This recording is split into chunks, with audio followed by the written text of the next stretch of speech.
So today we'll start with the issue of processes. I hope that you have your Bayer Act with you and also your class notes with you. So under section 204 of the CRPC, if the magistrate who has taken the cognizance believes there is sufficient cause for proceeding and the case appears to be a summon case, he may issue summons for the attendance of the accused. Summons आपको पता है क्या होता है, लेकिन summons case में तो general rule क्या है, he shall issue summons. Warrant of arrest वो तब तक नहीं भेजेगा जब तक his satisfaction under section 87 is not established. All right, पर वारंट केसेस में क्या लिखा है on 204 clause subsection 1 clause B क्या लिखा है? In a warrant case he may issue a warrant, or if he thinks fit, a summons for causing the accused to be brought or to appear at a certain time before such magistrate, or if he has no jurisdiction himself, some other magistrate having jurisdiction. तो मतलब वो summons भी भेज सकता है warrant case में और warrant of arrest भी भेज सकता है. तो लेजिस्लेचर ने डिस्क्रेशन दिया है. प्रॉपरली प्रैक्टिकली मैजिस्ट्रेट को वारंट केसेस में भी क्या करना चाहिए, सबसे पहले समन्स भेजनी चाहिए, क्योंकि it is not actually preferred कि बिना किसी ग्राउंड के आप अक्यूज की लिबर्टी को अफेक्ट करें by sending a warrant of arrest. Warrant of arrest तब भेजिए जब वो कंपल्सिव प्रोसेस ऑफ समन्स को आंसर ना करे. Both summons and warrant of arrest are compulsive processes. ऐसे मत समझिए, क्योंकि समन्स पे it's an authoritative call to produce. Person को आना ही होता है. अगर वो नहीं आएगा, he disobeys the summon, and the proceedings under 174 of the IPC can be initiated against him. अच्छा, समन केस क्या होता है? Summon case is described under section 2 clause W, where said it means a case relating to an offense not being a warrant case. So that doesn't explain you anything. But warrant case बताता है under 2X कि what is it? Warrant case means a case relating to an offense which is punishable with death or imprisonment for a term exceeding 2 years. तो मतलब अगर 2 साल से ज़्यादा का कोई भी ऑफेंस है तो वारंट केस कहलाएगा. सो इन अ वारंट केस, और ध्यान रखिएगा समन केस का ट्रायल डिफरेंट होता है, वारंट केस का trial before a magistrate is different, and sessions trial is also different. It is sessions trial in a certain way can be said to be a more elaborated version of a warrant trial before the magistrate. In a certain way it can be said that. So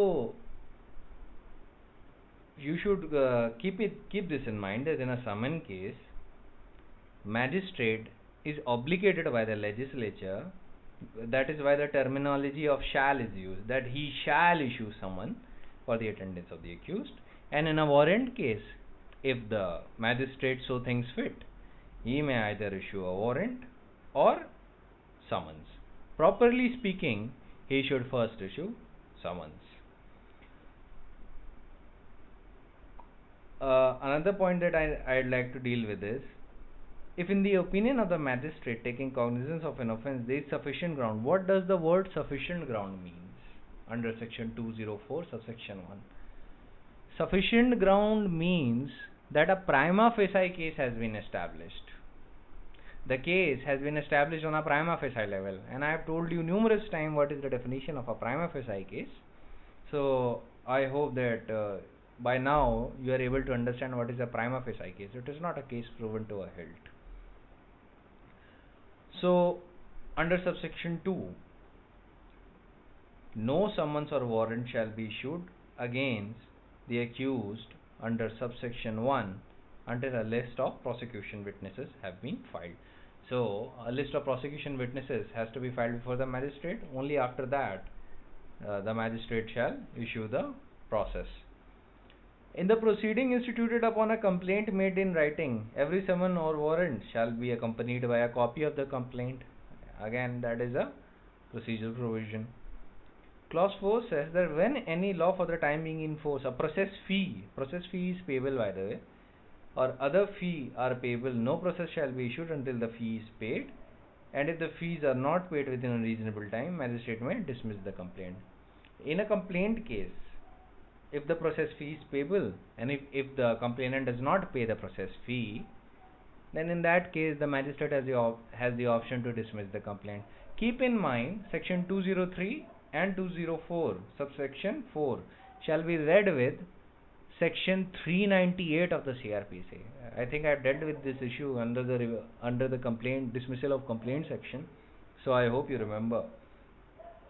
Clause 5 says nothing in this section shall be deemed to affect the provision of section 87. So what is section 87? Section 87 in very simple terms says, let us suppose you are a magistrate and you believe that the accused to whom you have sent the summon will not obey the summon. So what do you do in this instance? You issue a warrant for arrest. That is what section 87 says. And it can be issued, the warrant of arrest can be issued in either cases, be it a summon case or the warrant case, if you have the satisfaction under section 87 and you have definite reasons to believe on the evidence on record that the accused person will not obey the summon, or if he has received the summon, will not appear on the certain date on which he is called. In either case you can issue a warrant of arrest. Section 87 actually empowers the magistrate to issue summons, to issue a warrant of arrest even before the stage of issuing summon, if at all his satisfaction under section 87 arises. What is the satisfaction? It simply is this, that you will not appear when you are called upon by the magistrate. That is the satisfaction, and that has to be established by the evidence on record. So section 204 subsection 5 is a saving clause which saves the power of the magistrate under section 87, and section 87's provision can be used both for the summon cases and the warrant cases. Alright, so keep this in mind. Even in the summon case, where the magistrate believes that the evidence on the record is of such nature that such person has absconded or will not obey the summons, he can simply issue the warrant of arrest. That is what the subsection 5 expressly prescribes, and it saves the power of the magistrate under section 87. So just keep this in mind, that this is an exceptional situation that has to be established. The satisfaction has to be based on facts. This cannot be done on the basis of magistrate's opinion or imagination. The magistrate has to be satisfied by relevant facts and circumstances of the case, and he has to make sure that if he is issuing a compulsive process such as warrant of arrest and resorting to section 87, then the evidence on record is of such nature, or the evidence or material placed before him is of such nature that on a very strong level the magistrate can come to a conclusion that such person whose appearance is required, such accused person whose appearance is required before the court, will not obey the summon. By the way, I am using the terminology of magistrate for the sake of simplicity. Section 87 actually uses the word court, so don't think that merely because I am using the word magistrate, only the magistrate can use it. Any court can also use it. Any court can resort to this provision, be it the court of session or be it a court of magistrate. Alright, that is why under section 87 the word court is used, not the word magistrate. Magistrate, we use the word magistrate for the sake of simplicity.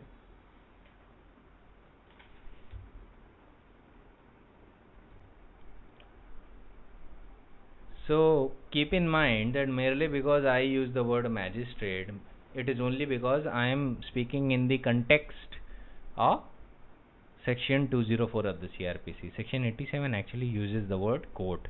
So while writing answers or while appearing in prelims, be very particular about the terminology if you are only speaking about section 87. Court is a very comprehensive term. Magistrate is a specific authority only. Had the 204 used the word court, it would have been more comprehensive. It would have included many other authorities. It would have included court of magistrate, court of sessions, high court, etc. But here the word magistrate is used. So generally the process will be issued in almost all the circumstances by the magistrate only. That is why I use the terminology magistrate. and because 204 subsection 5 is saving the power of the magistrate, that is why I use the word magistrate in context of section 87. So don't believe that the magistrate is the only authority under section 87, because my text actually has some context. So do not take the text without context. I was speaking in the context of section 204 of the CRPC. That is why I use the terminology of magistrate. But you, when you are only speaking about section 87, you have to use the word court, not the word magistrate. But if you are talking in the context of section 204, you can use the word magistrate. Alright, so I hope that is clear. Know this, another point that is under section 204 is the magistrate taking cognizance of when section 204 subsection 1 uses the word sufficient grounds in the first line. If in the opinion of the magistrate taking cognizance of an offence there is sufficient ground for proceeding. What is sufficient ground? It is the satisfaction of a prima facie case. That is the sufficient grounds. On that basis he may issue process. Are detailed reasons required to be issued? Then the answer is no. He does not need to record detailed reasons for issuing process. If he at all records detailed reasons, it doesn't matter. But if he doesn't, then there is no legal requirement to do so. Accused cannot insist upon it. But there are certain circumstances in which the order of summoning or the issue of process can be quashed. But it is a very narrow or limited ground. Then what are those grounds on the basis of which you can approach the High Court for quashing the process? It is very, these are just 4 points. The first is where the allegations made in complaint and the evidence adduced in support thereof, even if taken at their face value, will not constitute any criminal offence. So let us suppose you are a magistrate, you look at the complaint and you see that the complaint as framed is disclosing no offence or does not constitute any offence, and even then a process has been issued, then the person against whom the process has been issued, that is in our case is the accused person, can approach the High Court for the revision order for quashing of the summons and or the issue of process, depending on whatever the case it may be. The second point is where the allegations made in complaint and the evidence adduced in support thereof are patently so absurd and inherently improbable that no prudent or a reasonable person can ever reach a conclusion that there is sufficient ground for proceeding against the accused. Let us suppose, in support of this point, let us suppose the complaint that has been filed before a magistrate is this, that the accused is indulging into black magic and thereby harming me and my family. So he's trying to murder me through black magic and he's attacking my shadows. So what you do is punish him under section 307 IPC. So the complaint that has been filed before you is patently very absurd, and if at all a magistrate acts on this absurd complaint and issues process, then that can be quashed. Third is whether discretion exercised by the magistrate in issuing process is capricious, मनमाना है, arbitrary है, ठीक है, whimsical है, ऐसे situation में, or either it's based on no evidence or no materials or wholly irrelevant or inadmissible materials. In that situation also it can be quashed. And last situation is where the complaint suffers from any fundamental legal defect as to want of sanction. Sanction क्या है? Section 195, 196, 197 of the CRPC, you should remember. And if the want of sanction is there, then the absence of and the complaint is not with the sanction, and even then the magistrate has issued process, then also the process can be quashed, but it should appear on a prima facie level. It should appear directly before the superior court that the sanction has to be there in the facts of given case, because the acts as complained of by the complainant against the accused are in the nature of their official duty. Alright, so always remember that. if the sanction required is under 197. If under section 195, let us suppose offense is complained of false evidence, then it is the court which needs to file complaint. A person in its individual capacity cannot file a complaint under 190, 193. He has to apply to court to actually make the official complaint. Alright, under section 195. These points were earlier dealt with. So remember that these points of judgment have been held by the Supreme Court in Nagavwa versus Virana Shivlangappa. It was the judgment was decided on 23rd April 1976. So these were the few points that needed to be dealt with. So remember that detailed order of recording of reasons is not required at this stage, and nothing extra is required. In relation to doctors, I want to tell you, okay, let us suppose a prosecution has been preferred against a doctor. Then the Supreme Court has actually created a guideline regarding the issue of process against doctors or hospitals, and the Supreme Court has actually said that whenever a complaint is received against a doctor or hospital or a consumer forum for that matter, then before issuing notice or process to the doctor or a hospital against whom the complaint was made, or consumer forum or criminal court, the magistrate or the consumer forum concerned should refer the matter to a competent doctor or a committee of doctors specialized in the field relating to which the medical negligence is attributed, and only after that and only after receiving the report of the doctor or committee of doctors to whom the medical negligence as alleged in the complaint is referred satisfy the magistrate that there is a prima facie case of medical negligence, only then he should proceed with the notice or issue of process as the case may be. This has been done to avoid harassment to doctors.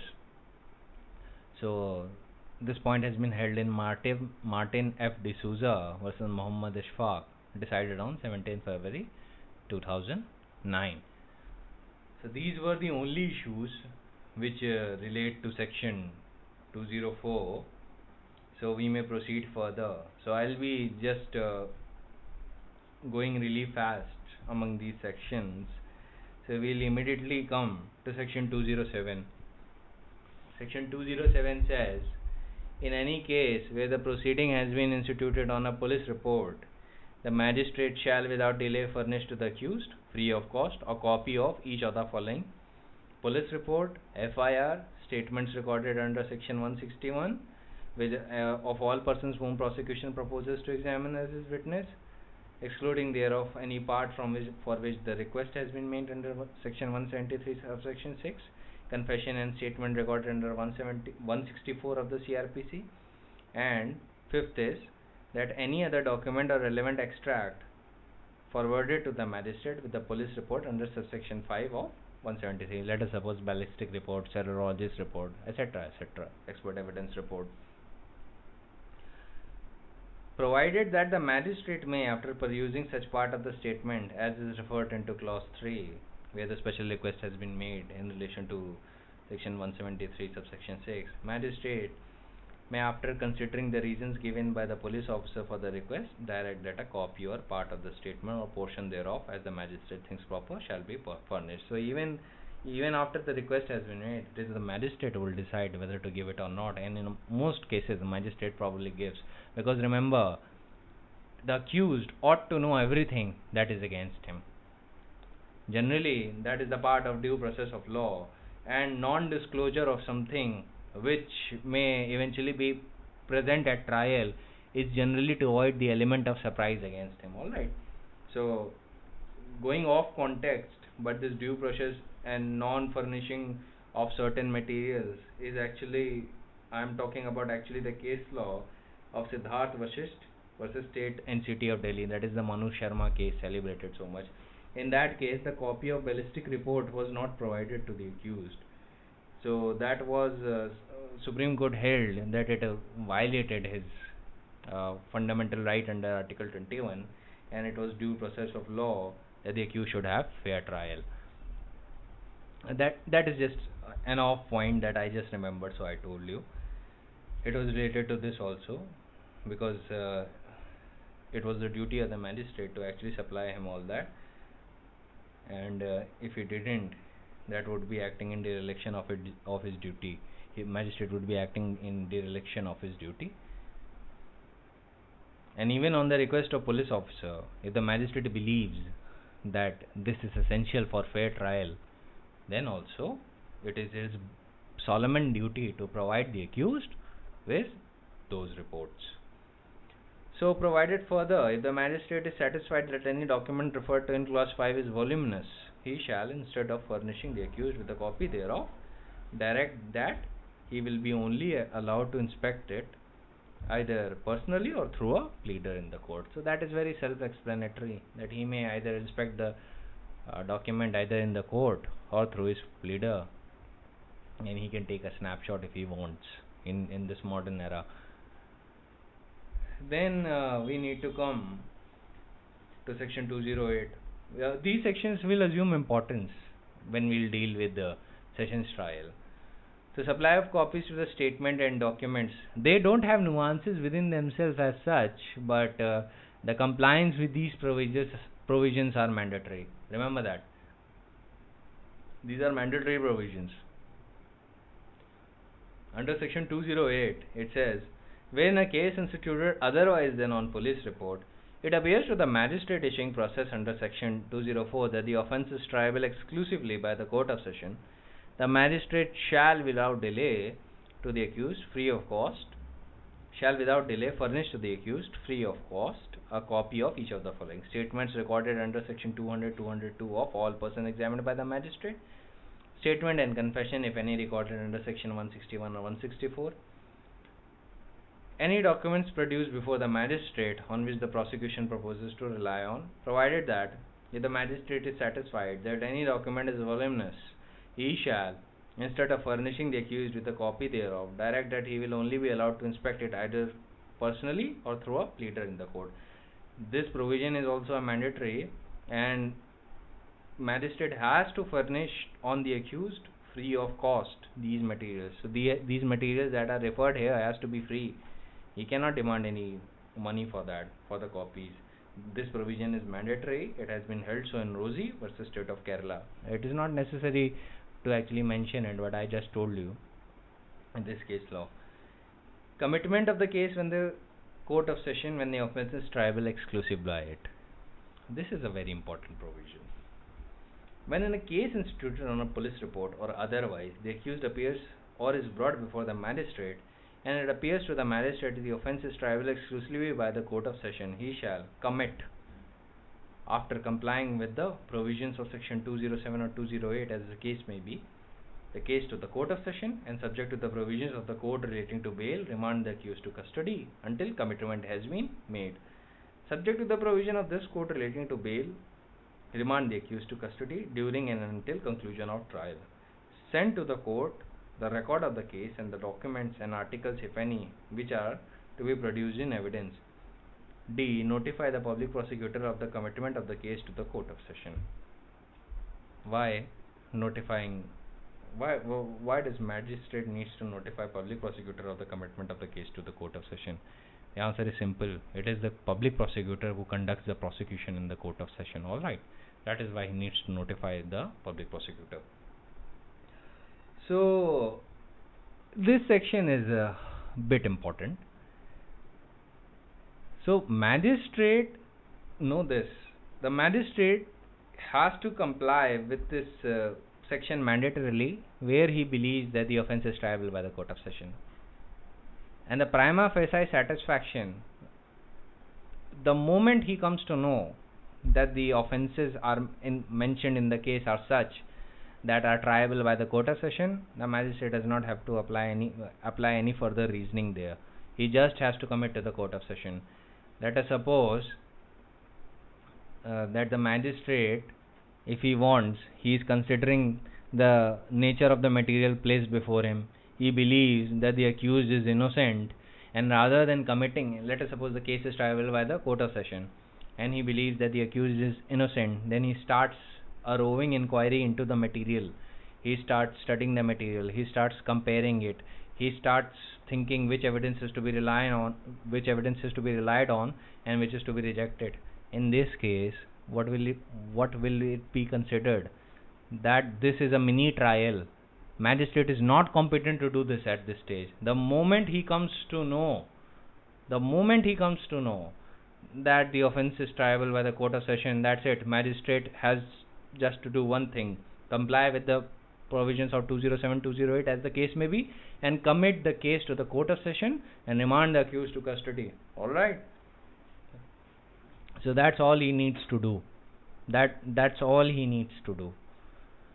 He has no jurisdiction to discharge him. He has no jurisdiction to look at the merits of the case, except on a very narrow ground. So this issue has been dealt with in Sanjay Gandhi versus Union of India, where the Supreme Court categorically said it is not open to the committal court, that is the magistrate court, to launch on a process of satisfying itself that a prima facie case has been made out on merits. Magistrate in the matters relating to the court of session doesn't even have the competency to decide if the case has been satisfied on a prima facie case on merits. Jurisdiction that vests in him has been only to just see on a very basic level, is the case is triable by the court of session. If the answer is yes, then he has to do nothing further except, after complying with section 207, 208, commit the case to court of session.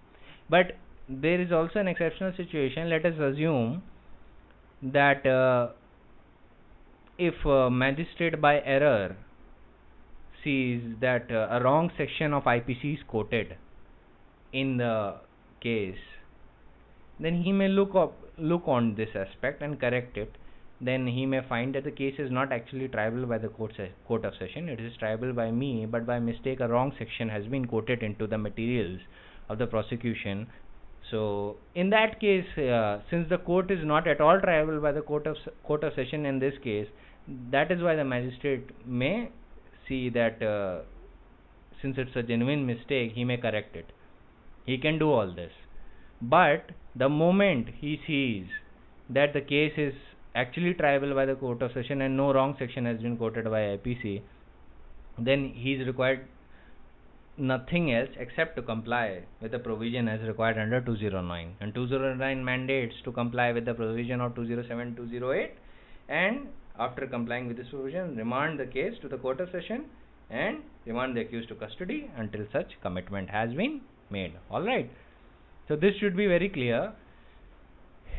In Ajay Kumar Parmar versus State of Rajasthan, it was categorically held by the Supreme Court that when the offence is cognizable by the court of session, magistrate cannot probe into the matter and discharge the accused.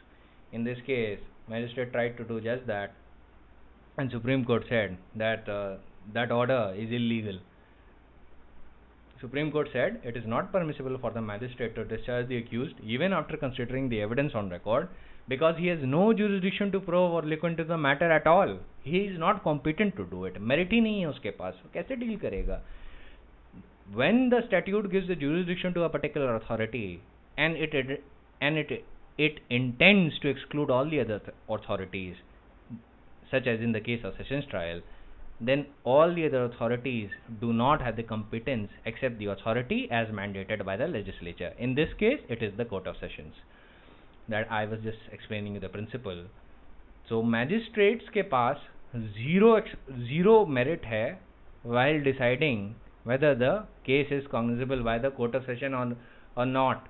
He cannot discharge the accused. He cannot consider the evidence on materials that has been placed before him. Once he comes to know one thing, that the case is triable by the court of session, that's all he needs to do is comply with the provision of 209 of the CRPC. यही है. तो अगर magistrate discharge कर दे तो ये illegal है. It is not permissible for him to do so even after considering the evidence on record, because he has no jurisdiction to look or probe into the matter at all. अगर discharge ही करना है तो वो कर देगा, session जज कर देगा appropriate stage पे. Why is the magistrate inquiring into it? When the case is not at all triable by him, and the case has to be committed to the court of session, then it is only the jurisdiction of the court of session, and it is only the judge of the court of sessions who will decide ki whether I should discharge or I should proceed with the trial. Magistrate here is not competent. It is not permissible for the judicial magistrate to take into considerations the evidence in defense by the accused, as it has been consistently held by this court at the time of framing of charges. At this stage, at the stage of 209, and before the stage of section 209, the magistrate actually has no competence to entertain the materials of the accused also. He cannot deal with the material of accused and inquire that whether there is a right, whether the accused has a good case, whether the accused will win eventually at the trial. मान लीजिए अगर accused आ जाए सीधे trial, मतलब committal की stage पे आना ही पड़ेगा, because he has to be remanded to custody, और अपना एविडेंस लेके आए और बोले कि मेरा एविडेंस कंसिडर कर लीजिए इसी स्टेज पे, और देखिए मेरे पास गुड केस है, और in all probability. So I hope that as far as this is concerned, it should be clear that generally before the stage of charge framing, the evidence, be it of any quality, given by the accused cannot be considered by the magistrate. Alright, at this stage, all he has to do is commit the case to the court of session as the situation may require. So, we may proceed further. The same judgment also points out that the scheme of CRPC, particularly the provisions of section 207 and 209 of the CRPC, mandates the magistrate to commit the case to the court of sessions when the charge sheet is filed. A conjoint reading of these provisions will make it crystal clear that the committal of a case exclusively triable by the court of session in a case instituted by the police report is mandatory. If the case is instituted on a police report, then the committal and the case is exclusively trial by the court of session. Let's suppose it's a murder case, then committal is mandatory. The only thing CRPC requires from the magistrate is whether the facts stated in the police record, charge sheet, police report, as the case may be, make out an offence which is exclusively triable by the court of session. That is the only thing that he will determine. And the moment he finds, let's suppose in a charge sheet, that the offence that has been alleged against the accused is section 302 of the Indian Penal Code, he has to do nothing else but commit the case to the court of session. He is not allowed at all to discharge the accused. Let us suppose a woman alleges rape against B, and B goes to the magistrate. In the meantime, before all of this has happened, a charge sheet has also been filed by the police officer against B. B is saying that I have enough material to prove that I am innocent, and at the alleged date where it has been alleged against me that I have committed rape, that is what B is saying. B is saying that at the alleged date, the date on which the woman is alleging that I have committed rape, on that day I was not even present in the place where she is saying I was. In fact, I was not even present in the country on that date. Let us suppose he has that kind of a strong proof that he was in USA at that time, and the rape that has been alleged is in Delhi, just for the sake of clarification. The magistrate cannot consider this evidence at this stage. He does not have the competence to do so. All he has to do is commit the case to the court of sessions along with the accused, which in our illustration is B. तो ध्यान रखिएगा, magistrate इस case में चाहे इतना भी strong proof क्यों ना हो कि वो दिखा दे कि मेरे अला भाई मैं था ही नहीं इस कंट्री में उस टाइम, क्या उस महीने ही नहीं था, even then the magistrate is not at all competent to decide such issue here. अगर ये issue इतना ही strong है, it will he can show, B can also show that before the sessions judge, and if he can, then he'll be discharged or he may be acquitted. अगर यही कर, लेकिन ये jurisdiction किसका determine करने का, because rape offense are triable by the court of sessions. So ये jurisdiction किसका है, ये jurisdiction court of sessions का है. Magistrate is not competent to consider the evidence of the accused at this stage. बिल्कुल भी नहीं कर सकता. So the court should not pass, the magistrate court should not pass an order of acquittal by resorting to the course of not taking cognizance. एक और situation supreme court ने cover की है कि हो सकता है मैजिस्ट्रेट इतने तेज हो जाएं कि वो डिसाइड करने लगें कि नहीं, मैं ऐसे ऑफेंस की कॉग्निजेंस ही नहीं लूँगा और अक्यूज का मटेरियल कंसिडर करके. तो the answer is no. You remember in the matter of cognizance, where the prima facie offense has been disclosed, the word may take cognizance has to be treated as must take cognizance. So the court should not pass an order of acquittal by resorting to the course of not taking cognizance where a prima facie case is made out by the investigative agencies. More so, it is the duty of the court to safeguard the right and interest of the victim who does not participate in the discharge proceeding. The stage of application of section 227, the court has to shift the evidence in order to find out whether or not there is sufficient ground for proceeding against the accused. 227 is the discharge state. Alright. And before the stage of framing of charges, in the scheme of CRPC comes a discharge state, where the court concerned may either frame the charge. If he frames the charge, then the trial will proceed. But if he does not choose to frame the charge, he can discharge the accused. Alright. So don't think discharge is after framing of charge. The stage of discharge is before the stage of framing of charges. Alright. So that is what the Supreme Court says. So appreciation of evidence before the stage of framing of charge is not permissible. So that was, I think, the only nuance that was here. And and after this we can straightforward proceed to section 211. But before that, I have to tell you that the observations that I just disclosed to you, that at the stage of application of section 227, the court has to shift the evidence in order to find out whether there is a sufficient ground for proceeding against the accused on the prima facie level. So appreciation, so only at that stage also, only at the stage of discharge also, the level of satisfaction that has to be there is of prima facie level. It's only after the charge has been framed that the weight of the evidence, the credibility of the evidence, the merit of the evidence, the reliance upon the evidence will have to be established. वहाँ पे trial charge बन गया एक बार, अब आपकी सारी criminal law की force शुरू होगी जो अक्यूज के बेनिफिट में थी, वो फुल फोर्स से शुरू होगी. फिर प्रोसिक्यूशन को बियॉन्ड रीजनेबल डाउट साबित करना होगा and it gets very difficult. लेकिन बिफोर दैट ऐसी कोई स्टेज नहीं आती. And that is why P. Vijayan versus State of Kerala. Alright. And R. S. Mishra versus State of Orissa, AIR 2011, it reiterates the same law on this point. I have provided you with this in study notes, you can refer to it. This point only. So, we can proceed to the stage of charge now. What is the form of charges? We are not referring to the trial or the sessions trial or the warrant trial. First we will understand what is a charge. देखिए charge का एक object होता है.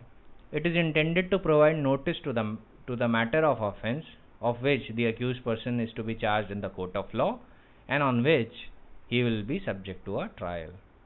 ये charge का purpose है कि वो accused को notice provide करे कि भाई तुम्हारे खिलाफ क्या offence allege होने वाला है, तुम्हें किस चीज़ पे अपना defense तैयार करना है, तुम्हारे खिलाफ क्या prove होगा trial पे,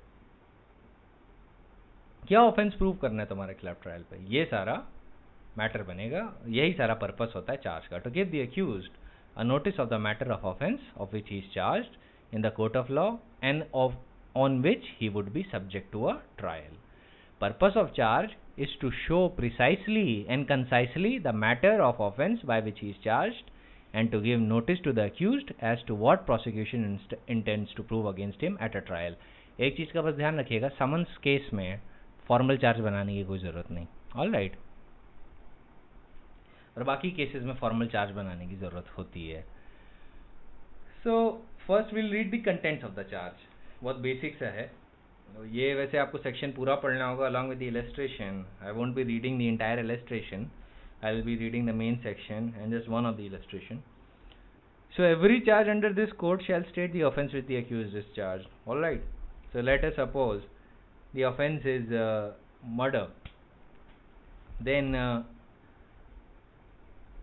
the accused has to be charged with the case of murder. Alright. If the offense that has been alleged against him is of murder, then the charge will be of what? Charge will be of murder. Charge आप culpable homicide का नहीं बनाएंगे. Charge will be framed of murder in this case. So every charge under this code shall state the offense which the accused is charged. Offense कहाँ बताया गया? Offense IPC में बताया गया या किसी और स्पेशल लॉ में बताया गया होगा जो क्रिमिनल लॉ से रिलेट करती है, डिपेंडिंग ऑन द सिनेरियो.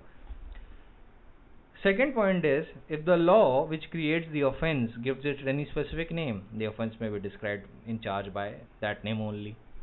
अगर लॉ ने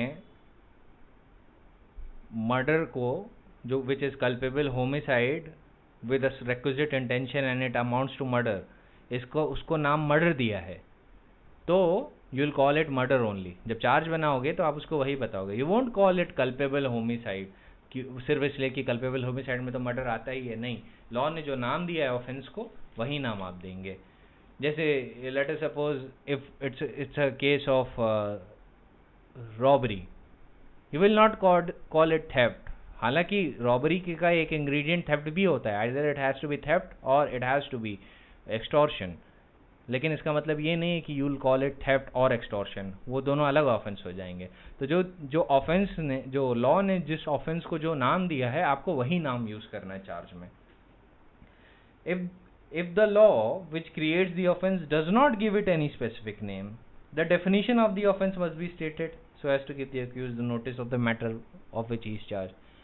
अगर मान लीजिए लॉ ने नाम नहीं दिया है, सिर्फ लेट सपोज एक डेफिनेशन दी है, एक पैराग्राफ दिया है उस ऑफेंस के बारे में बताने के लिए, तो आपको पैराग्राफ बताना होगा इवन दो नाम नहीं दिया गया है. आज की डेट में आपको उतना वैसे मिलेगा नहीं, जनरली मैं बता रहा हूँ, generally you won't find such situations, but in a rare case that you do and there is not a name to such an offense, then so much of the definition of offense you can explain that. Fourth point is under section 211 that the law in the section of law against which the charge is said to have been committed, against which the offense is said to have been committed, shall be mentioned in the charge.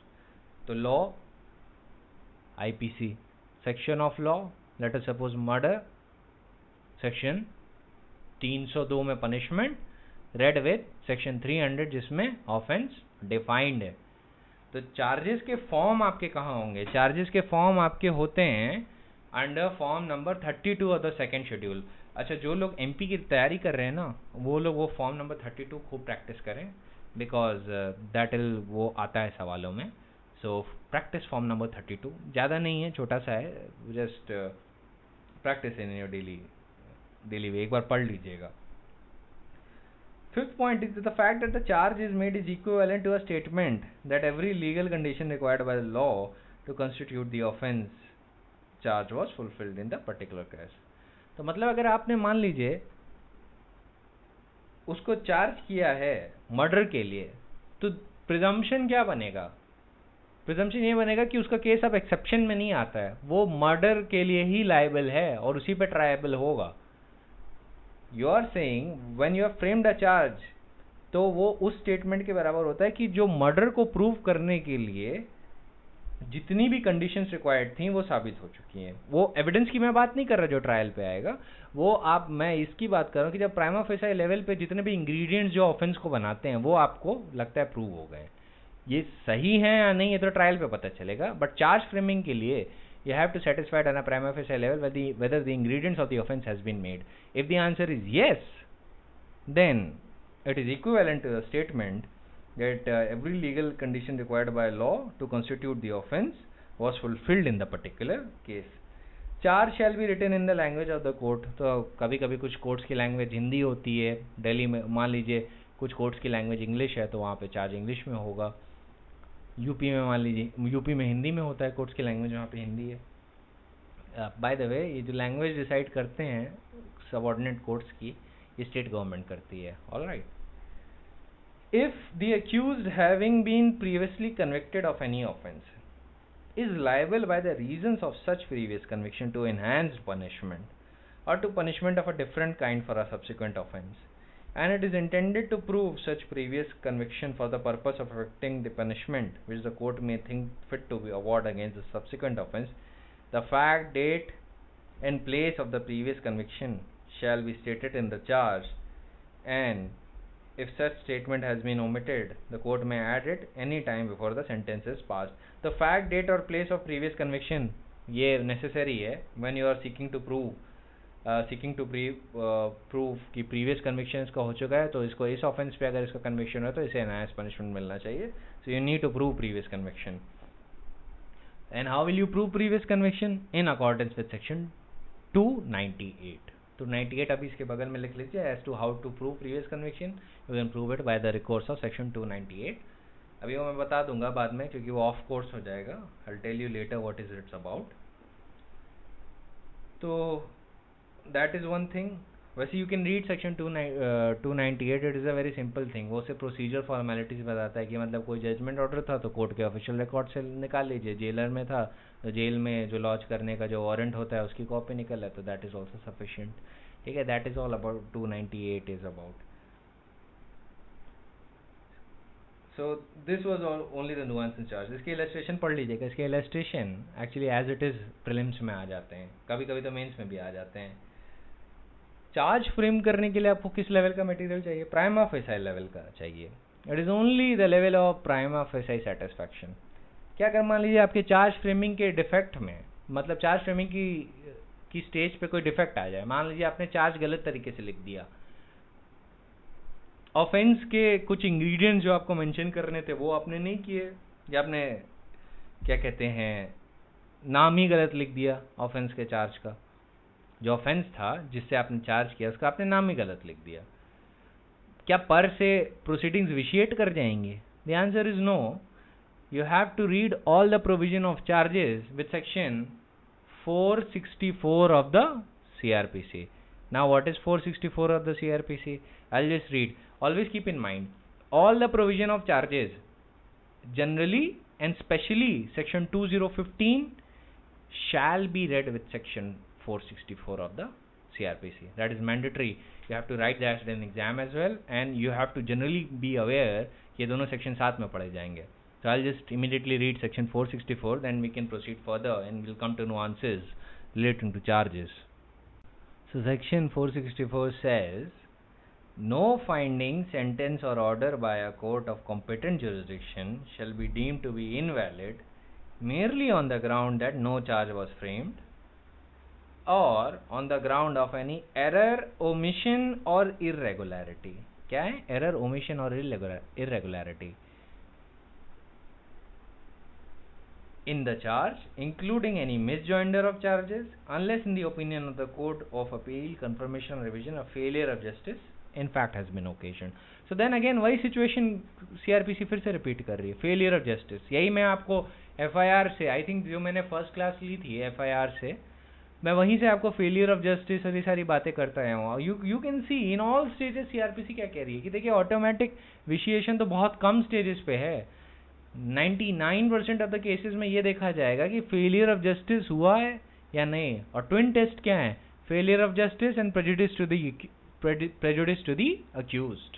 Alright, going further, subsection 2 of 464 says, if the Court of Appeal confirmation or revision is of the opinion that a failure of justice has in fact been occasioned, it may, in case of an omission to frame a charge, order that charge be framed and that trial be recommenced from the point immediately after framing of charge. कि मतलब अगर miss हो गया है charge, तो appellate court या revisional court क्या कर सकता है कि आप चार्ज फ्रेम करो and immediately proceed from that point after framing of charge.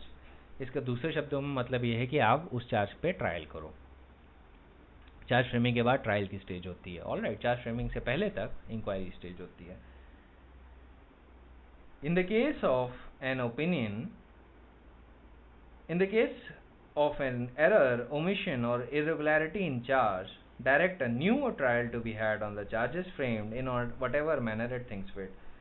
तो या तो वो अपना मैनर बता दे, या तो सुपीरियर कोर्ट बता दे कि आप कैसे ट्राई करोगे, या कहाँ से ट्राई करोगे, या कौन से स्टेज से ट्राई करोगे, या तो चार्ज फ्रेम करने के बाद immediately proceed with the trial in accordance with the discretion of the learned judge in accordance with the procedure of the CRPC. Provided that if the court is of the opinion that the facts of the case are such that no valid charge could be preferred against the accused in the respect of the facts proved, it shall quash the conviction.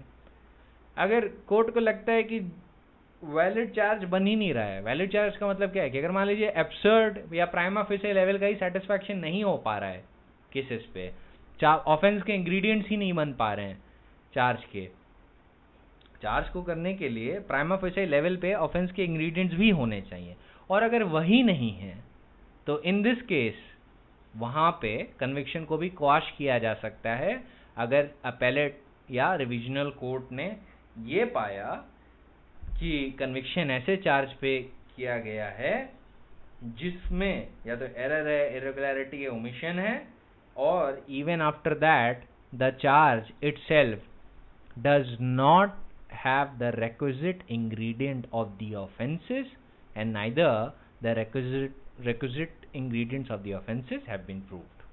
ठीक है, on the material. तो उस case में वो quash भी कर सकता है. So basically always remember that it shall be read with 464 in general, and everything I am saying is based on the Supreme Court judgment. So right now Supreme Court, I will give you a list of Supreme Court judgments that relate to all of these things, but पहले हमें थोड़े और sections देखने होंगे, and after that will move forward. So कुछ चीज़ें ध्यान में रखिएगा कि at the time of framing of charges कोई डिटेल्ड इंक्वायरी नहीं होती है, प्राइमा फेसिस सेटिस्फैक्शन होता है. जब डिस्चार्ज की स्टेज पे मैं जब वहाँ पे आऊँगा ना कि डिस्चार्ज कैसे होता है, तो डिस्चार्ज की स्टेज पे बताऊँगा कि क्या क्या मटेरियल कंसिडर होता है. अभी तो आप चार्ज जान लीजिए कि चार्ज होता क्या है, ठीक है, ये आपको अभी जानना ज़रूरी है. फिर क्योंकि डिस्चार्ज की स्टेज पे ये वाले इश्यूज ज़्यादा रिलेवेंट हो जाते हैं कि कैसे कंसिडर किया जाएगा एविडेंस, कैसे मटेरियल कंसिडर किया जाएगा, तो ये मैं डिस्चार्ज की स्टेज पे बताऊंगा जिससे आपको दिक्कत ना हो किसी कंसेप्ट को समझने में. तभी आप मैं बेबी स्टेप्स एक वक्त पे एक बार ले रहा हूँ, बहुत सारी इन्फॉर्मेशन एक ही बार में नहीं बता रहा हूँ, otherwise it will cram your mind. तो डिटेल्ड इंक्वायरी चार्ज फ्रेमिंग की स्टेज पे नहीं होती है, ना डिटेल्ड एनालिसिस होती है, ना detailed evaluation of the material होता है. सिर्फ prima faces satisfaction of the case होता है, और ये देखा जाता है कि अगर हम ये मटेरियल देख लें तो क्या प्राइमा फेसिस लेवल पे ऑफेंस बन रहा है, अगर हाँ तो चार्ज फ्रेम होगा और ट्रायल कंडक्ट होगा. ऑलराइट, कोई भी error in framing of the charge correct हो सकता है, जनरल प्रिंसिपल्स बता रहा हूँ, करेक्ट हो सकता है किसी भी स्टेज पे. कोर्ट चाहे तो अंडर 216 जजमेंट साइन करने से पहले किसी भी चार्ज को अल्टर कर दे या ऐड कर दे अगर उसको सही लगता है. तो these are the few things that you should just always keep in mind. ये सब प्रोसीजर प्रोविजंस हैं, और procedure provisions are there for doing what, doing justice between the parties. So particular as to time, place and person, the charge shall contain such particular as to time and place of the alleged offence and the person against whom or the thing in respect of which it was committed as are reasonably sufficient to give the accused notice of the matter with he is charged. And the accused is charged with criminal breach of trust or dishonest misappropriation of the money or other movable property, it shall be sufficient to specify gross sum. देखिए, जो first part में ये था कि आपको सब कुछ accurately बताना है कि charge shall contain the particular as to time, place of the alleged offence, समय भी बताइए, जगह भी बताइए of the alleged offence while in the charge, and the person against whom or thing in respect of which the charge was committed. Let us suppose कि ये thing in respect of which the offense was committed क्या होता है. Let us suppose कि सोने का बक्सा चुरा के ले गए, तो it is a theft of a golden box. So it is the thing in respect of which offense was committed. अब चोर कौन है? अब चोर हो सकता है जिसके खिलाफ चार्ज फ्रेम हो रहा है वो ए हो. Alright, so let us suppose for the sake of our illustration the charge is framed against A, so that is the person. Time और प्लेस, अब सोने का बक्सा आपने कहाँ रखा था? घर पे रखा होगा, तो घर, टाइम, कितने वक्त पे गायब हुआ. तो आप अप्रॉक्सीमेट टाइम भी बता सकते हैं, लेकिन एक्यूरेट टाइम बताएंगे तो ज़्यादा बेहतर होगा, बट अप्रॉक्सीमेट टाइम भी बताया जा सकता है. But when the accused is charged with a criminal breach of trust or dishonest misappropriation of money or other movable property, it shall be sufficient to specify the gross sum or as the case may be, describe the movable property in respect of which offence it is alleged to have been committed, and the dates between which the offence is alleged to have been committed, without specifying the particular items or exact dates, and the charge so framed shall be deemed to be the charge of one offence in the meaning of section 219, provided that the time included between the first and last of such dates shall not exceed 1 year. तो इतना leeway subsection 2 में क्यों दिया गया है? Answer is simple. जब criminal misappropriation of money हो रहा है या क्रिमिनल ब्रीच ऑफ ट्रस्ट हो रहा है तो आपको एग्जैक्टली जानना बड़ा मुश्किल है. आप तो कहीं और होंगे, आपको क्या पता वो कब से कर रहा था. मान लीजिए आपका क्लर्क है, आप एक बहुत बड़ा बिजनेस एम्पायर चला रहे हो, और आप जो मनी उसको हैंड ओवर करते थे, आप कहते थे बैंक में जमा कर देना, और आप रेगुलर टाइम पे करते थे, तो अक्यूज्ड क्या, वो जो अक्यूज्ड क्लर्क है वो 3-4 बार करता था कि मेजॉरिटी ऑफ द टाइम तो वो जमा कर देता था, पर महीने में 1-2 बार आपका पैसा गायब कर देता था. तो ऐसा ही वो कई साल से कर रहा था.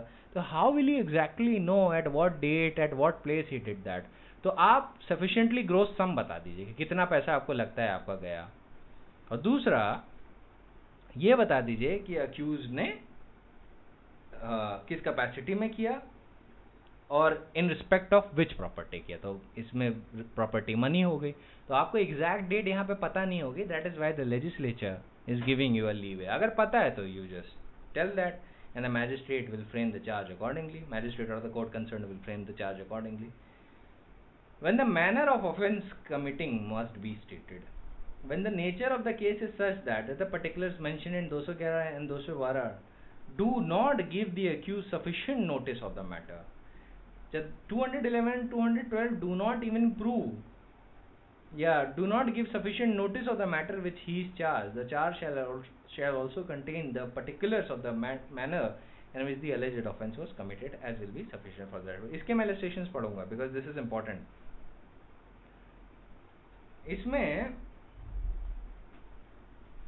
इसमें जो बात है वो बेसिकली ये है कि लेट अस सपोज कि थेफ्ट हुई, तो थेफ्ट में तो आप आराम से बता सकते हो कि certain time place in respect of which case में वो क्या कहते हैं ऑफेंस हुआ, या कौन सी स्टेज पे आपको पता लगा कि आपका सामान चोरी हो गया है.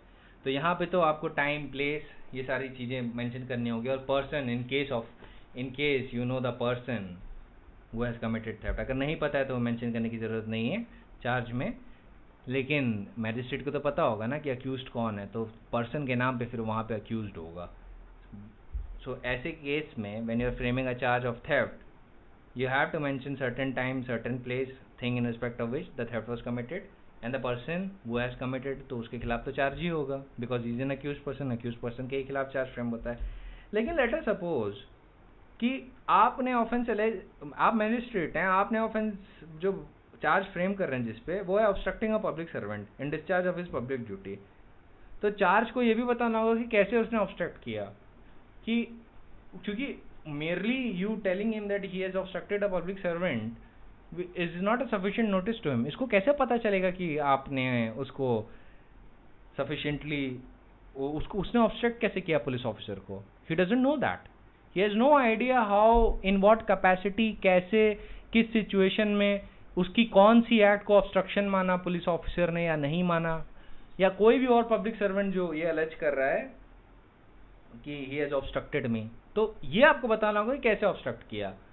क्या अक्यूज्ड का खड़ा रहना प्रोटेस्टिंग स्पॉट पे, लेट अस सपोज हम एग्जांपल ले रहे हैं कि वो एक ऐसे स्पॉट पे खड़ा था जहाँ प्रोटेस्ट चल रही थी, अब पुलिस ने 353 लगा दिया, ठीक है, तो वो कह रहा है कि मैंने ऑब्स्ट्रक्ट कैसे किया, क्या आप मुझे बता सकते हैं? How have I obstructed you by merely standing there? या अगर उसने हाथ चलाया, मतलब हाथ पैर चलाया, वायलेंस कमिट की, यू टेल हिम दैट, या उसने रेजिस्ट किया lawful process by a police officer, तो in that situation you need to tell him that कि आपने ऐसे ऑब्स्ट्रक्ट किया, तो ये obstruction is necessary for you to mention. अब मान लीजिए ए को, अब इसी केस में A is also accused of murder, let us suppose में मर्डर का अक्यूज्ड है, तो जो चार्ज है, चार्ज को यहाँ पे ये बताने की जरूरत नहीं कि उसने कैसे मर्डर किया, क्योंकि ट्रायल पे प्रूव होगा. ऑलराइट, ये सारी चीजें ट्रायल पे प्रूव करना होगा या प्रोसिक्यूशन को प्रूव करना होगा. हाउ विल द जज नो कि उसने कैसे मारा, कहाँ मारा, क्या मारा. चार्ज के लिए this is not essential, that is to be proved by the prosecution. Alright, here the manner in which A has murdered anyone need not be proved. अब अगर कोई किसी पे एलिगेशन लगाता है कि let us suppose A has disobeyed a direction of law, कोई भी डायरेक्शन हो सकता है. मान लीजिए लॉ कहता है कि आप उस लोकेलिटी में ना जाओ, और एक इमेजिनरी सेक्शन बना देते हैं, prohibition of going to public place act section 13 clause B. तो अब उसने, अगर ए ने ऐसे लॉ का वायलेशन किया है, and when you are framing a charge, you need to tell him that what act and what section in that he is violated, and you need to also tell him that what direction of law that he has infringed, and tell him that in what manner he has disobeyed this law.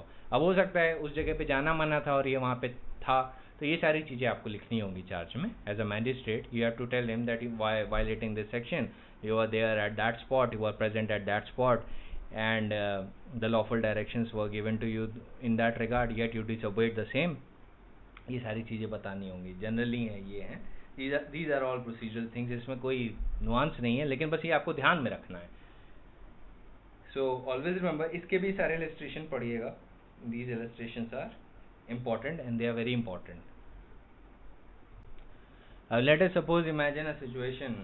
I'll take you back to the old section under section 212 proviso, which says there's a time including between the first and last of such offences where the offence alleged is of misappropriation of money or other movable property. तो एक साल से ज़्यादा exceed नहीं करना चाहिए. अगर मान लीजिए एक साल से ज़्यादा एक्सीड कर गया, तो क्या क्योरेबल इरेगुलरिटी है या इनक्योरेबल इरेगुलरिटी है? तो आपको क्या सवाल क्या पूछना चाहिए? क्या इससे फेलियर ऑफ जस्टिस हुआ? वॉज द अक्यूज प्रेजुडिस्ड और not? This should be your question.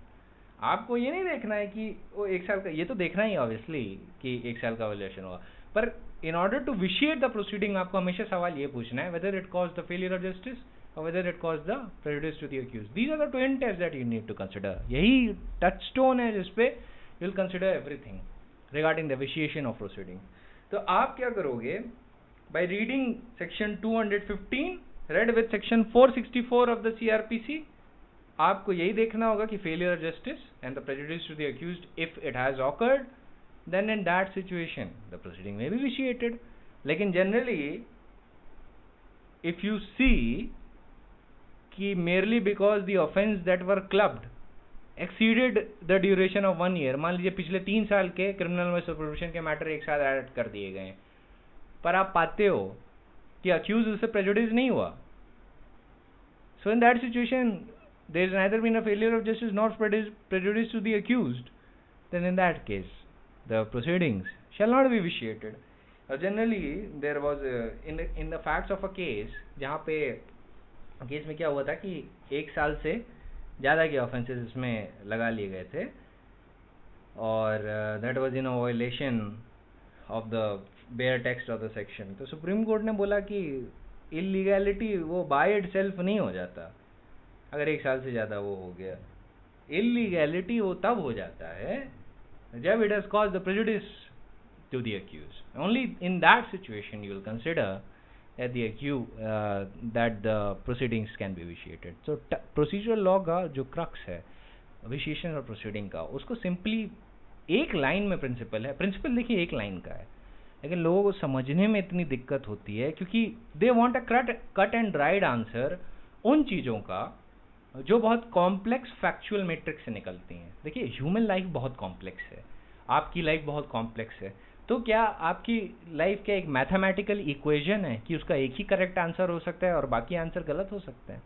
No, of course not, बिल्कुल भी नहीं.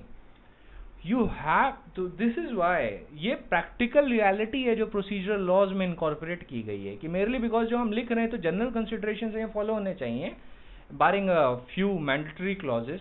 लेकिन अगर जैसे आपने चार्ज में देख लिया एक साल से ज़्यादा अगर एक्सीड कर गया तो it will be considered a curable irregularity. अगर फेलियर ऑफ जस्टिस नहीं हुआ है तो अगर फेलियर ऑफ जस्टिस किसी भी केस में हो गया है और प्रोसीजर पूरा फॉलो हुआ है तो even then it will be set aside. The test is failure of justice and prejudice to the accused. All right. So never try to give a cut and dried answer. Answer हमेशा इस question का कि what proceedings will vitiate and what will not, इस question का answer ही question है. Question क्या है?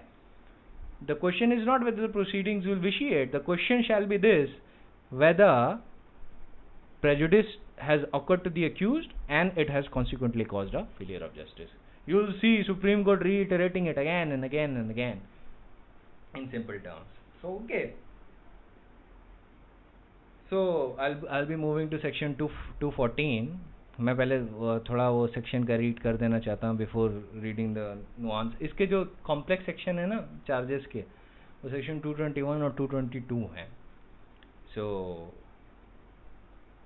I think 223 इतना नहीं है, 221 और 222 ही हैं जो इसके मेन कॉम्प्लेक्स प्रोविजन है. तो उस पर विल स्टॉप. बट ये क्योंकि जनरल बेयर हैं, नथिंग मच इन देम, तो इसलिए we can have a fast reading of it.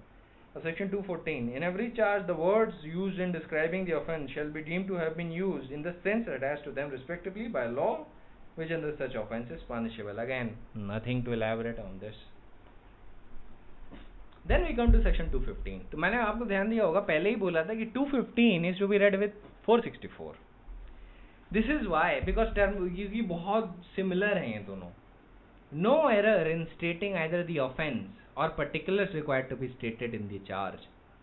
मतलब मान लीजिए ऑफेंस को बताने में आपसे गलती हो गई या उस ऑफेंस का डिस्क्रिप्शन बताने में आपसे गलती हो गई, and no omission to state the offence और दो पर्टिकुलर्स के. मतलब ओमिशन का मतलब है कि वो आपने बताया ही नहीं. When you omit it means it's not there, आप भूल गए, वो लिखना ही भूल गए. एरर का मतलब है आपको लिखने में या डिस्क्राइब करने में गलती हो गई. तो ओमिशन का क्या मतलब है? You have not written it at all. Shall be regarded at any stage of the case as material, मतलब ये रिगार्ड नहीं होगा. No omission to state the offence और those particular shall be regarded at any stage of the case as material unless the accused was in fact misled by such error or omission and it has occasioned a failure of justice. इसमें आपके clause D और ई सबसे ज़्यादा material है. Illustration in fact ये ज़्यादा सबसे popular भी हैं, ये आते भी हैं.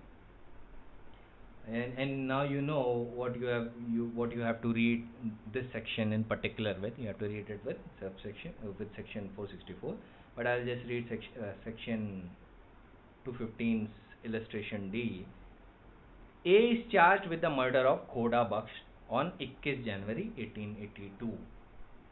In fact, the murdered person's name was Haider Baksh. नाम में गलती हो गई, खोड़ा बख्श की जगह murdered person का नाम हैदर बख्श था. ठीक है, उसको लिख दिया Khoda Bakhsh. And at the date of the murder he was and the date of the murder was 28 January. जो मर्डर की डेट थी वो 20 जनवरी थी. A was never charge with any other murder but one and he heard and inquired before the magistrate which referred exclusively to the case of Haider Baksh. तो मतलब ए को पता है कि जो मर्डर की इंक्वायरी चल रही है ना वो हैदर बख्श के मर्डर के केस की इंक्वायरी चल रही है और हैदर बख्श के मर्डर के केस पे ही ट्रायल होगा. उसने सुन भी लिया, उसने पूछ भी लिया, लेकिन चार्ज में खोड़ा बख्श लिख गया. कभी कभी होता है ना कि हम लोग किसी का नाम सुनते हैं पर उसका नाम जो उसका असली नाम है बुलाने की बजाय कोई और नाम बना देते हैं. Most of us could forget the names, भूल जाते हैं कि मतलब नाम है नीतीश, हम आपने बुला दिया नितिन, है ना. नाम है निखिल, आपने कोई और नाम ले लिया, नितिन ले लिया है, नवीन ले लिया, depending on the situation, because you are sometimes confused. अगर बहुत ज़्यादा इन्फ्लक्स ऑफ इन्फॉर्मेशन होता है एक टाइम पे तो there is a possibility that you mug up the names. तो लेकिन यहाँ पे ए को पता है कि वो किसके मर्डर की बात कर रहे हैं, वो हैदर बख्श की बात कर रहे हैं, और हैदर बख्श के मर्डर के अलावा उसके ऊपर कोई और चार्ज ही नहीं है ना। तो द कोर्ट इन सब सर्कमस्टेंसेस को देखते हुए ये इन्फेरेंस बना सकता है कि ए मिसलेड नहीं हुआ था, और एरर जो है चार्ज में वो इमैटेरियल है, that A was not misled in this case. उसको पूरी तरीके से पता था किस चार्ज पे बात हो रही है, किसके मर्डर की बात हो रही है, और किसके मर्डर के चार्ज के खिलाफ उसको आंसर करना है, ठीक है। So he is fully aware, in that case court is in a position to infer that he was not misled. But the next illustration थोड़ी पोजिशन बदल देगा। A was charged with murdering Haider Baksh on 20th January, same चीज है, on 20th January 1882, and Khoda Baksh who tried to arrest him for that murder on 21 January 1882। अब देखिए date of the offences change हुई, दो murder हैं, पहले एक murder था फर्स्ट इलस्ट्रेशन में, और अब दो मर्डर्स हैं।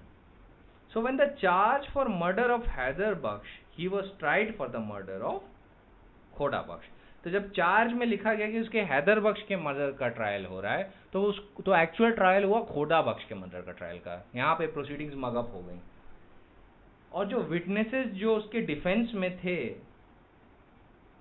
वो विटनेसेस थे हैदर बख्श के मर्डर के केस में। मतलब जो डिफेंस विटनेस हैदर बख्श के मर्डर के केस में थे, वो खोड़ा बख्श के मर्डर केस में उसके ठीक उल्टे विटनेस थे। लेट अस सपोज, आप सिचुएशंस बदल सकते हो कि मान लीजिए कि जो खोड़ा बख्श का जो मर्डर है उसमें ABC डिफेंस विटनेस हैं, पर हैदर बख्श का जो मर्डर विटनेसेस हैं उसमें ABC प्रोसिक्यूशन विटनेस है, क्योंकि उन्होंने अपने सामने देखा है। तो ऐसे केस में डिफेंस विटनेस प्रोसिक्यूशन बन जाता है, प्रोसिक्यूशन विटनेस बन रहा है दूसरे केस में। तो यहाँ पे अगर मगअप हुआ और यहाँ पे उन विटनेसेस का स्टेटमेंट भी मगअप हो गया, तो ऐसी सिचुएशन में कोर्ट इन्फर कर सकता है कि एरर मटेरियल है and A was in fact misled by this mugging up of charges, and hence it will be treated as prejudice to the accused and consequently a failure of justice has been occurred। अब यहाँ पे retrial होगा, alright, ऐसा मत समझ लीजिएगा quit हो जाएगा, क्विट नहीं होगा, रीट्रायल होगा, प्रोसीडिंग्स जो भी उसमें हुई थी वो विशिएट हो जाएंगे। तो इलस्ट्रेशन मोर और लेस यही बताता है, लेकिन इलस्ट्रेशन आप पढ़ लीजिएगा जिससे आपको क्लियर हो जाएगा। बिकॉज इलस्ट्रेशन बेसिकली यही बोलता है कि when charge for the murder of Haider Bakhsh, he was tried for the murder of Khoda Bakhsh, the witnesses present in his defense were witnesses in the case of Haider Bakhsh. मतलब जो एक के मर्डर के विटनेसेस थे वो दूसरे केस में डिफेंस विटनेस थे, एक केस में वो प्रोसिक्यूशन विटनेस थे, दूसरे केस में डिफेंस विटनेस थे। तो ऐसे केस में ये हो रहा था, या लेट अस सपोज वो विटनेस थे भी नहीं एक केस में, ये भी हो सकता है कि ये भी एक सिचुएशन आ सकती है। मैं इलस्ट्रेशन से बाहर जा रहा हूँ अपने सेकंड सिनेरियो में, पर ये भी सिनेरियो आ सकता है कि एक केस में कोई विटनेस अलग हैं और दूसरे केस में विटनेस अलग हैं, लेकिन जब मगिंग अप हो जाता है चार्जेस का और नाम बड़ा सिमिलर है और दो मर्डर्स एक साथ जैसे इस इलस्ट्रेशन में ट्राई हो रहे हैं वैसे ही ट्राई हो रहे हैं, तो ऐसे में अगर चार्जेस में आपने नाम की अदला बदली कर ली, और तो ऐसे में विटनेसेस को भी लगेगा कि वो सेम चीज़ की बात कर रहे हैं, here the proceeding the error material माना जाएगा, and that would be deemed to have caused prejudice to the accused, and consequently it will be deemed to also cause failure of justice। So ये illustrations important है आपके लिए, तो illustration पढ़ लीजिएगा। लेकिन ये exceptional scenario है, also remember that ये generally ये सारी चीज़ें नहीं होती हैं। These are the exceptional scenarios जहाँ पे इतना fatal error अगर हो गया मैजिस्ट्रेट से। इसको एक जनरल एग्जांपल से आपको इलस्ट्रेशन देते हैं। तो इलस्ट्रेशन इसका हो गया, I will give you another example in a real life. Late us suppose कि ए ने बी और सी का मर्डर किया है, ठीक है। बी का मर्डर तो उसने उसी दिन कर दिया था, सी का मर्डर उसने 2 दिन बाद किया, और सी का मर्डर उसने इसलिए किया कि उसने बी को बचाने की कोशिश की थी और सी ने पुलिस कंप्लेंट FIR फाइल कर दी थी ए के खिलाफ, इसलिए मारा। अब ऐसे भी समझिए कि जो विटनेस है जिसने सी का मर्डर होते हुए देखा, वो बी के केस में डिफेंस विटनेस नहीं है, ठीक है, जिन्होंने सी का मर्डर होते हुए देखा वो लेट अस सपोज ए की तरफ से आ रहे हैं as a defence witness, even though they have seen क्या कहते हैं सी का मर्डर होते हुए, प्रोसिक्यूशन की तरफ से नहीं आ रहे हैं। I am just making things a little bit complex, इसे आप सोचें ऐसी भी सिचुएशन आ सकती है। लेकिन इन बी के केस में वो सारे let us suppose are your prosecution witness, हालांकि उन्होंने बी का मर्डर होते हुए नहीं देखा। तो ऐसे केस में they are giving false evidence, right? ऐसे केस में they are actually giving false evidence. अगर सी के केस में उन्होंने मर्डर होते हुए देखा, yet they are coming from the side of defence and lying before the court, they are giving false evidence. B के केस में उन्होंने मर्डर होते हुए नहीं देखा and yet they are coming before the court and coming from the side of prosecution and giving false evidence। तो ऐसे case में अगर मान लीजिए नाम अदल बदल हो गया और एक जो सी हैं और लेट सपोज जो विटनेस हैं ए के, जिन्होंने सी का मर्डर होते हुए देखा था, येट वो डिफेंस विटनेस बन के आने थे, वो बी के मर्डर में डिफेंस विटनेस बन के आ गए। ऑलराइट, बी के मर्डर में डिफेंस विटनेस बन के आ गए, जबकि उनको आना था प्रोसिक्यूशन विटनेस बन के। उनका नाम था प्रोसिक्यूशन विटनेस की लिस्ट में, पर वो बी की तरफ से वो ए की तरफ से आ गए एज अ डिफेंस विटनेस। तो अगर आप फॉल्स एविडेंस की प्रोसीडिंग चालू करना चाहोगे ना ऐसे लोगों के खिलाफ, तो यहाँ पे आपकी प्रोसीडिंग्स विशिएट हो जाएंगी, because actually there is a inbound confusion कि जिस केस पे उनको अपीयर होना था एज अ डिफेंस विटनेस, उस पे तो उन्होंने दिया ही नहीं है ना, उन्हें तो प्रोसिक्यूशन विटनेस की तरफ से आना था और तब वहां पे आ गए। एंड दे वर बिलीविंग कि जो चार्ज, जो मर्डर केस का जो चार्ज चल रहा है वो सी के मर्डर का है, जहां पे उन्होंने मर्डर हुए देखा था पर डिफेंस विटनेस की तरफ से आए। और बी में उन्हें फॉल्स एविडेंस देना था किसके फेवर में? प्रोसिक्यूशन के फेवर में। तो वो अगर केस की पोजीशन स्वैप हो गई, सी के डिफेंस विटनेस सी में डिफेंस की जगह के साथ आने की वजह वो बी के डिफेंस में आ गए, और सी में जहाँ पे डिफेंस में आना था वहाँ पे प्रोसिक्यूशन की तरफ आ गए। तो ऐसे केस में let us suppose false evidence के लिए एप्लीकेशन दी गई from either side in a given situation, proceeding vitiate हो जाएगी यहाँ पे, क्योंकि इतना मगअप हुआ है ना एविडेंस का, यू कैन नॉट पॉसिबली से कि किसने किसके खिलाफ फॉल्स एविडेंस दिया। वो तो इस बिलीफ में थे क्योंकि वो सी की तरफ से आ रहे हैं और उनको बी की तरफ से आना था, और बी की स्टेज में जब बी के डेथ पे उन्हें एविडेंस देना था प्रोसिक्यूशन की तरफ से, तो वो सोच रहे थे कि वो ए के लिए सी के मर्डर केस में डिफेंस विटनेस बन के आ रहे हैं। तो ऐसे केस में जो फॉल्स एविडेंस के लिए जब आप प्रोसीड करने की कोशिश करेंगे तो यहाँ पे फेलियर ऑफ जस्टिस इन्फर हो सकता है बहुत आसानी से, तो proceeding will be set aside. ये एक एक्चुअली एक प्रैक्टिकल सिनेरियो है जो एक बार हुआ था in Lucknow court, and proceedings were set aside and remanded by the session judge, and they have been remanded कि there has been a failure of justice and they were set aside। तो actually मैं example दे रहा था कि false evidence को लेके कि यहाँ पे जहाँ पे विटनेसेस लाई कर रहे हैं केस में, तो अगर ऐसा करते हैं और चार्जेस ही मगअप हो गए, तो एक साइड से आना था उसकी जगह से वो दूसरी साइड से आ गए, और जिस केस में दूसरी साइड से आना था वहाँ से वो प्रोसिक्यूशन की साइड से आ गए। तो यहाँ पे एंड ये पूरा जो हरकत हुई वो क्यों हुई? क्योंकि जो जज जिसने चार्ज फ्रेम किया था उसने चार्ज फ्रेमिंग में ही ऐसी मिस्टेक कर दी थी कि विटनेसेस को लगा कि वो दूसरे केस को रिप्रेजेंटेशन कर रहे हैं जहाँ से उन्हें बी डिफेंस और प्रोसिक्यूशन उस साइड से आना है। तो that was the confusion among the witnesses.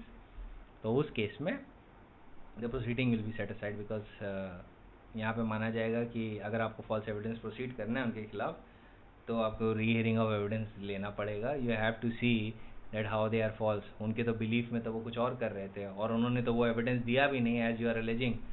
C illustration में मैंने ये बताया कि ए ने, जिसने बी और सी दोनों का मर्डर किया है, तो सी के केस में फॉल्स एविडेंस जिन्होंने मर्डर होते हुए देखा और डिफेंस विटनेस की तरफ से आने थे, उसके लिए उसके फेवर में आने थे, ए के फेवर में आने थे। तो उसमें फेवर में आने की बजाय वो बी के, जब बी का ट्रायल हो रहा था, मैजिस्ट्रेट ने चार्ज में लिख दिया कि सी का ट्रायल हो रहा है, तो वहाँ पे वो आ गए, जबकि ट्रायल हो रहा था बी का। और बी के केस में उनको किस साइड से आना था? उनको आना था प्रोसिक्यूशन की साइड से। बी के केस में उनको ए की साइड से डिफेंस विटनेस बन के नहीं आना था, और बी की केस में वो कैसे आ गए? आपके डिफेंस विटनेस बन के। और सी के केस में उनको आना था डिफेंस की तरफ से, मतलब ए की तरफ से, पर आ गए कहाँ से? वो प्रोसिक्यूशन की तरफ से। तो वैसे केस में प्रोसिक्यूशन की तरफ से, तो यहाँ पे फॉल्स एविडेंस पर से नहीं माना जाएगा, बिकॉज आप पहले तो ये दिखाएंगे वहाँ पे कि प्रोसीडिंग्स तो यहाँ पे सारी विशिएट कर जाएंगे, यहाँ पे एक बार फिर ट्रायल होना होगा। तो फॉल्स एविडेंस भी अगर आप यूज़ करना चाहोगे तो won't be able to do that, you won't be in a position यहाँ पे ऐसा हो पाएगा। उसका सिंपल सा रीज़न बस इतना सा है कि अगर ये भी अज्यूम कर लें कि वो फॉल्स एविडेंस देना चाहते थे ए के फेवर में सी के केस में, और वो फॉल्स एविडेंस देना चाहते थे प्रोसिक्यूशन के फेवर में बी की डेथ के केस में, तो ऐसे केस में वो तो कर ही नहीं पाए ना, वो तो मिसलीड हो गए कि ये दूसरे केस का है। तो ऐसे केस में they can not be penalised for the faults, उन चीज़ों के लिए उन्हें पेनलाइज नहीं किया जा सकता जो अभी रिकॉर्ड पे प्रॉपरली प्रूव नहीं हुए। तो यहाँ पे एक बार फिर ये सारी प्रोसीडिंग्स हटाई जाएंगी और रिकमेंस होंगी एविडेंस की स्टेज पे। यहाँ पे चार्ज के एरर की वजह से दीज विटनेसेस वर मिसलेड। तो ये एक फॉल्स एविडेंस का पॉइंट था जो I wanted to deal with. ये आएगा नहीं एग्जाम्पल, लेकिन एक प्रैक्टिकल सिनेरियो है जो राइज कर सकता है in the matters of false evidence. Murder वाला समझना आसान है, तो मर्डर वाला इलस्ट्रेशन आप समझ लीजिएगा। बेसिकली मर्डर वाले इलस्ट्रेशन में यही हुआ था, जो आपका 215 का ई है, कि 2 मर्डर हुए। ए was charge with murder of 2 people, और एक केस में जिन्होंने ए को बी को मारते हुए देखा, वो प्रोसिक्यूशन के साइड पे आने थे एक केस में, और दूसरे केस में आने थे उनको डिफेंस की साइड पे, क्योंकि जब वो एक वक्त पे बी को मारा, 2-3 बार उसने सी को मारा। वही इलस्ट्रेशन यही कह रहा है कि when charged with the murder of Haider Baksh, he was tried for the murder of Khuda Baksh. The witnesses present in his defense were the witnesses in the case of Haider Baksh.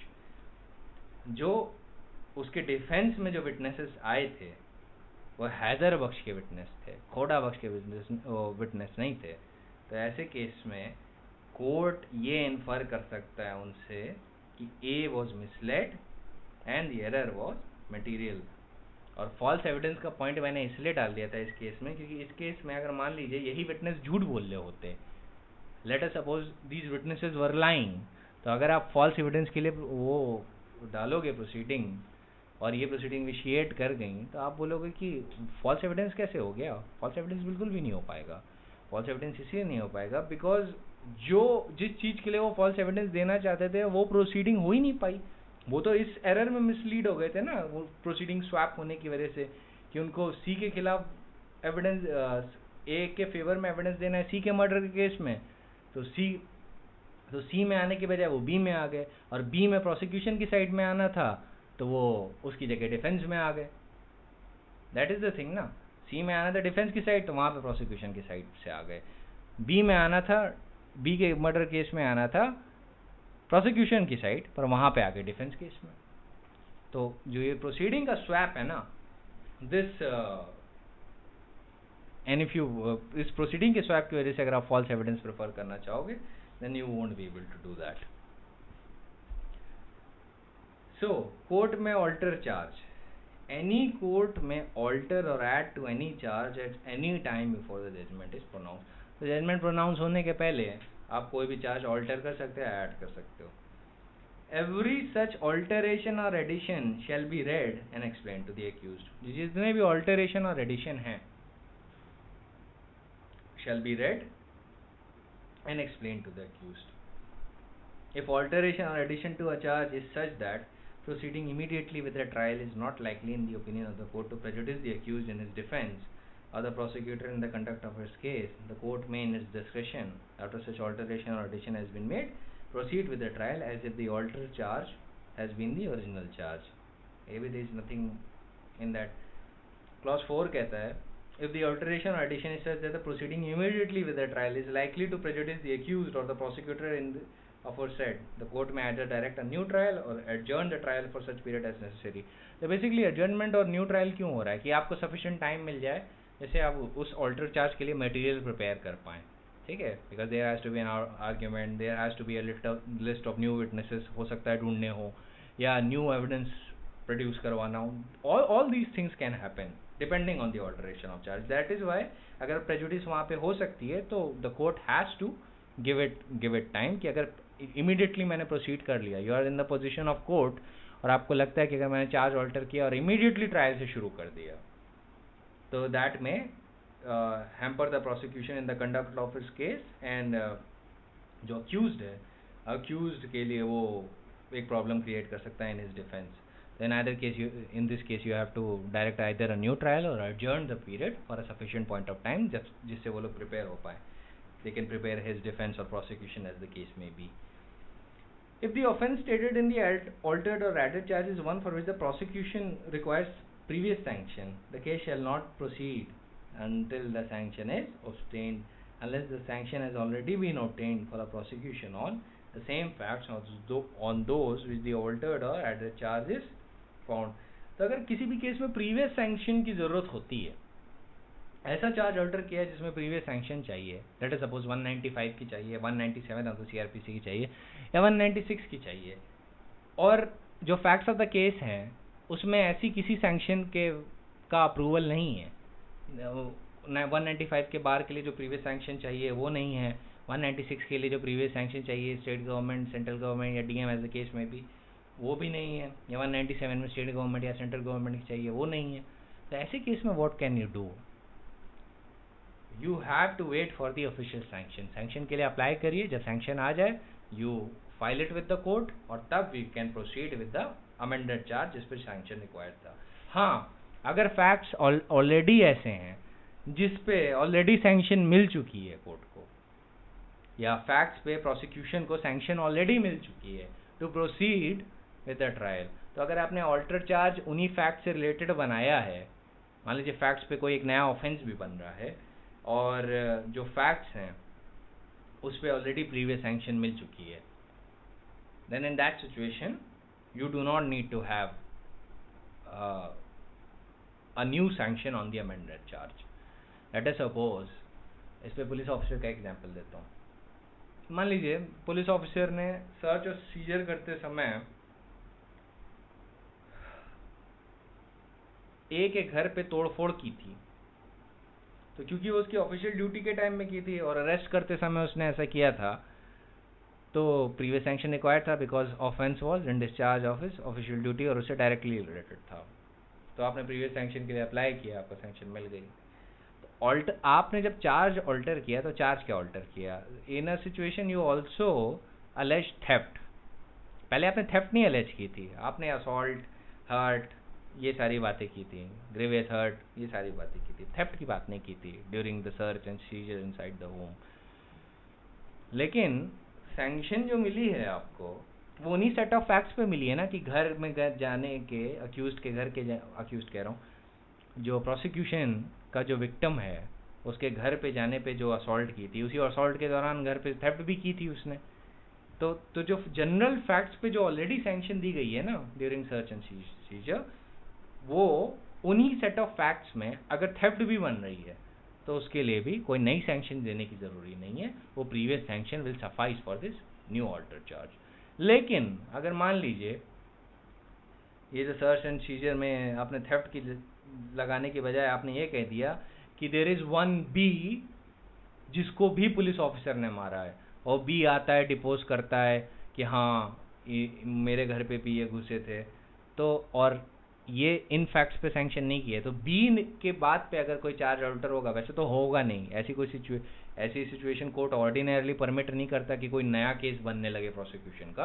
लेकिन I am just giving a theoretical point कि मान लीजिए अगर वो आ जाए और बताए कि विक्टिम है ए, वो बताता है कि मेरे ही घर पे ऐसा नहीं किया, फिर ये कहते हैं उसके 2 दिन बाद इन्होंने बी के घर में भी ऐसा किया, फिर बी को बुलाते हैं, बी आता है बताता है ऐसा कि मेरे खिलाफ भी ऐसा किया, और जज ने अगर चार्ज ऑल्टर कर दिया कि बी के खिलाफ इसने ऐसा किया या नहीं, तो यहाँ पे प्रीवियस सैंक्शन लेनी पड़ेगी, क्योंकि जो पहली सैंक्शन जो मिली है उस पुलिस ऑफिसर के खिलाफ वो ए के केस में मिली है। तो वहाँ पे एज फार एज उन्हीं सेट ऑफ सर्कमस्टेंसेस में घर में सर्च और सीजर के दौरान अगर वो थेफ्ट का बता देता है कि उसी सर्च और सीजर के दौरान उसने थेफ्ट भी की थी, तो दैट इज़ फाइन, वो बता सकता है। लेकिन अगर वो ये कहना चाहिए कि उसके 2 दिन बाद वो बी के भी घर पे गए थे, तो बी के खिलाफ जो भी ऑफेंस हुए हैं जो उस पुलिस ऑफिसर ने किए हैं during this course of investigation, on that sanction has not been accorded. ये सब मैं अज्यूम करके चल रहा हूँ कि it is in discharge of his official duty. तो ये इलस्ट्रेशन की ही बात है, फैक्ट और सर्कमस्टेंसेस कभी इतने सिंपल नहीं होते। This illustrations are only to explain you things. Facts और सर्कमस्टेंसेस में न्यूमेरिकल बहुत सारी सिचुएशंस आती हैं, there are numerous grounds in it, but if you understand these points ना, तो फैक्चुअल मैट्रिक्स में चाहे जितनी भी सिचुएशन आ जाए, you will be able to ask the right question and you'll be able to reach the right conclusion. If you remember, in the matter of sanction under 197, the correct question to be asked is this: whether the act done is in discharge of his official duty or purporting to be discharged in his official duty. So, recall of witness. When a charge is altered or added by the court after the commencement of trial, the prosecution and the accused shall be allowed to recall or resummon and examine with reference to such alteration or addition any witness who may have been examined, unless the court, for reasons to be recorded in writing, considers that the prosecutor or the accused, as the case may be, desires to recall or re-examine such witnesses for the purpose of vexation, delay or defeating the ends of justice. मतलब वो trivial grounds हैं, ज़बरदस्ती बुला रहा है या proceedings को और प्रोटेक्ट करने के लिए नए विटनेस को बुलाने की कोशिश कर रहा है, तो ऐसे केस पे क्या कर सकता है? ऐसे केस पे कोर्ट जो है ऐसे विटनेसेस को समन करने से मना कर सकता है, B it on either side, चाहे वो प्रोसिक्यूशन की साइड से हो चाहे वो डिफेंस की साइड पे हो। और अगर defeating the ends of justice is a very wide clause. Generally practically क्या होगा, practically court will hear all such witnesses जिनको कोर्ट को लगता है ज़रूरी है। प्रैक्टिकली वो इतनी जल्दी विटनेसेस की एप्लीकेशन को हटाता नहीं है, लेकिन अगर वो देखेगा कि ये फर्ज, मान लीजिए आपके केस में प्राइम मिनिस्टर को बुलाने की, आप ए का कोई केस है, late us suppose you are from the prosecution, you are alleging a crime against B, ठीक है, एंड जब B के खिलाफ क्राइम हुआ, you are the prosecution by the way I am assuming you are a public prosecutor at this time, so at that time you are conducting the prosecution, आप कहते हो कि प्राइम मिनिस्टर को मैं बुलाता हूँ क्योंकि हो सकता है प्राइम मिनिस्टर भी वहाँ पे हो, तो कोर्ट कहेगा हो सकता है प्राइम मिनिस्टर भी वहाँ पे हो, इसका मतलब ये नहीं कि वो वहाँ पे हैं। कोर्ट ऐसे केस में आपकी प्ली को ये समझ जाएगा कि आप इसको बस डिले करने के लिए बुला रहे हैं। I have taken a very extreme example of the prime minister, but it just to home in the point. अगर इररिलेवेंट लगता है कोर्ट को किसी को बुलाना, court find is totally absurd to call such a big authority for testifying in such a trivial matter on which he may or may not have been present, and even the prosecution is not sure if they have been present. In that situation, the court will not consider this request by the prosecution to summon the witness, which in our case the prime minister, genuine, and in this case he will reject such application. वैसे ही accused का case मान लीजिए जबरदस्ती बार बार police officers को बुला रहा है, investigation officers को बुला रहा है हैरेस करने के लिए, एक बार बुला लिया, 2 बार बुला लिया, फिर 3-4 बार और एप्लीकेशन कोर्ट के सामने देता है। Again in this case court समझ जाएगा ये डिले के लिए बुला रहे हैं, the accused wants to delay the proceeding as far as possible. Alright, तो ये भी हो सकता है। आप 4 बार एक ही विटनेस को बुला रहे हो, क्यों बुला रहे हो? Why are you summoning the witnesses again and again and again? मान लीजिए आप जिस डॉक्टर ने पोस्टमार्टम रिपोर्ट प्रिपेयर की, अक्यूज उसी डॉक्टर को 3-4 बार क्रॉस एग्जामिन करने के लिए बुला रहा है। यार क्रॉस एग्जामिन करना है, एक ही बार में कर लो।